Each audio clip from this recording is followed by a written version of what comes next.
is Asia's Sprint Queen, Lydia De Biga. Okay. Balikan natin ang kasikatan ng isang atleta dito sa Pilipinas na siya yung Sprint Queen of Asia, Asia's Sprint Queen. So, noong 1982. So, siya ay, baka hindi nyo, yung mga kabataan ngayon, baka hindi nyo na siya naabutan o hindi nyo na nababasa sa mga basahin natin o sa TV. Yung si Lydia De Biga. So si Lydia De Biga ay sprint queen, no? Sikat siya dito sa Pilipinas. O sa Southeast Asian nations, 9 times siyang nanalo ng gold. Nanalo din siya sa 100 meter dash. Tapos nagcha-champion din siya sa 200 meter dash. So back to back siya, no? So sikat na sikat siya dahil in 1982 nag-champion siya sa 100 meter dash Southeast Asian nations. Then lumaban siya sa Asia naman. So Asia 1982 New Delhi Asian Games. Okay, so dahil doon siya ay tinatanghal na Asia's Sprint Queen. Nagdomina sa 100 meter and sa 200 meter dash. Hindi lang dito sa Southeast Asian nations kundi pati sa buong Asia.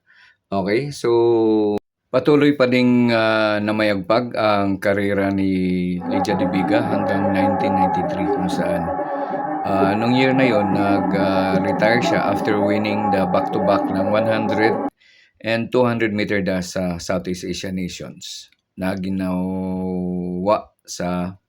naginanap sa Singapore. Okay? So, sikat siya hanggang 1993 pero athlete ka talaga sa Asian Games. Hindi consistent yung magiging performance mo dahil may time na may injuries ka kaya hindi mo ma-maintain yung talagang best mo. Depende kasi tao lang tayo, depende sa condition. May time na ma-injured ka, maapektuhan yung performance mo in a certain period na kukumpit ka.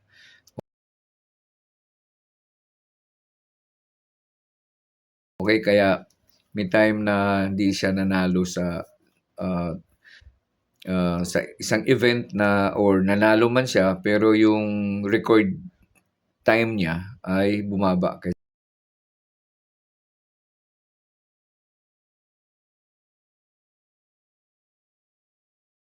sa dati. Okay? So, ganun talaga no? So, nagdidepende sa condition mo bilang athlete. Okay? So, panoorin natin yung ibang mga putol-putol nating mga event niya para hindi tayo makapiright.